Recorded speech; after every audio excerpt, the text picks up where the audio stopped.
Okay दोस्तों, तो आज की इस वीडियो में हम ये डिस्कस करने वाले हैं कि अगर आप अपनी होम कंट्री से किसी और कंट्री में जॉब के हवाले से जा रहे हैं, जॉब हंटिंग के हवाले से जा रहे हैं, तो आपके लिए इंपॉर्टेंट क्या है। कुछ चीज़ें हैं जो इंपॉर्टेंट हैं, आपको अपनी कंट्री से आने से पहले वो लाजमन करनी होती हैं, तो वो इस वीडियो के अंदर डिस्कस कर लेते हैं। सीन कुछ इस तरह से है कि जब आप अपनी होम कंट्री से आ रहे होंगे तो पहला काम सबसे पहले जो आपने करना है वो ये होता है कि आपने अपनी डिग्रीज़ को वेरीफाई कराना होता है। अब हर कंट्री की डिग्रीज़ का वेरिफिकेशन का एक अलग से प्रोसीजर होता है, बट थोड़ा बहुत डिफरेंट होता है। मैं अपनी होम कंट्री के हवाले से आपको बता देता हूँ, पाकिस्तान के हवाले से, कि वहाँ पर किस तरह से डिग्रीज़ को वेरीफाई किया जाता है। पाकिस्तान से आ रहे हैं किसी भी कंट्री में, तो सबसे पहले आपने अपनी डिग्री को, अगर आपकी बैचलर है और बैचलर से अबव है, मींस मास्टर है, एमफिल है, जो पीएचडी है, तो उनकी डिग्री की वेरिफिकेशन का कुछ प्रोसेस इस तरह होगा कि आपने एचईसी से पहले जाना होगा, वेरिफिकेशन करानी होगी। एचईसी आपकी डिग्री तब तक वेरीफाई नहीं करेगी जब तक आपकी जो डिग्री है वो यूनिवर्सिटी से वेरीफाई नहीं होगी। सो मीन्स कहने का मतलब ये है, सबसे पहले आपकी डिग्री जिस यूनिवर्सिटी से आप ले रहे हैं उसी यूनिवर्सिटी से अटेस्टेशन लाजमन करा लिया करें। एटलीस्ट इतना तो आपको पता होना ही चाहिए। वेल, नहीं पता तो इस वीडियो में आपको पता चल गया है कि आप अपनी डिग्री सबसे पहले अपनी यूनिवर्सिटी से वेरीफाई करानी होती है।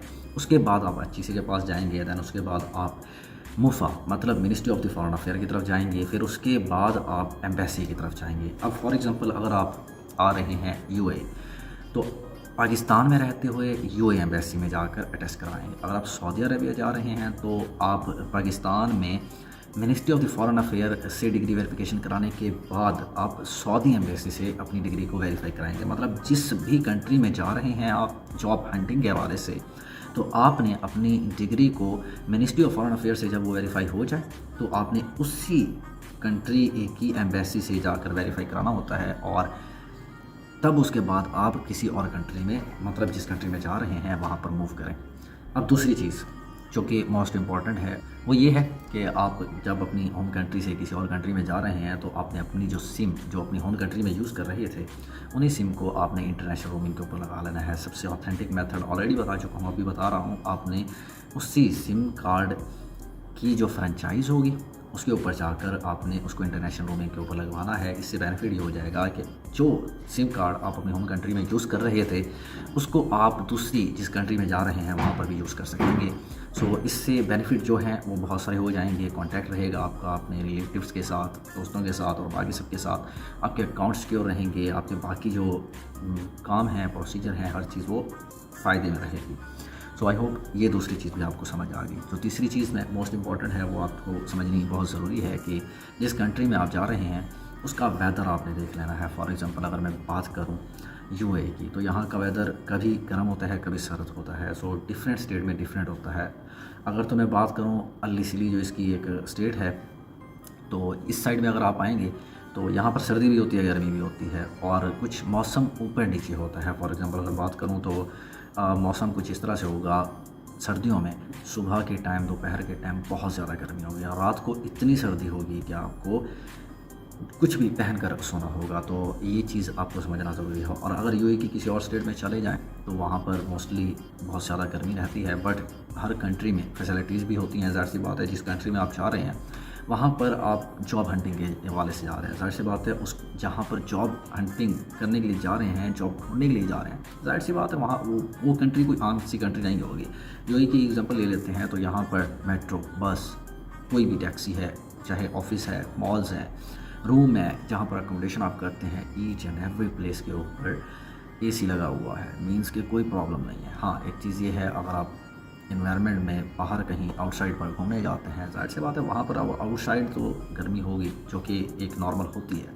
सो टेम्परेचर तो वैसा होता ही है। तो आपने जो क्लॉथ लाने हैं वो इस हवाले से लाने हैं कि आप उस कंट्री में सर्वाइव कर सकें और अच्छी तरह से सर्वाइव कर सकें। सो कपड़े आपने उस तरह से लाने हैं। और कपड़ों में कुछ चीज़ें इंपॉर्टेंट हैं जो आपने लानी है, वो मैं आपको बता देता हूँ। तो इंटरव्यू के लिए ज़ाहिर सी बात है आपके पास फॉर्मल ड्रेसिंग होनी चाहिए, मतलब ड्रेस पैंट शर्ट होनी चाहिए।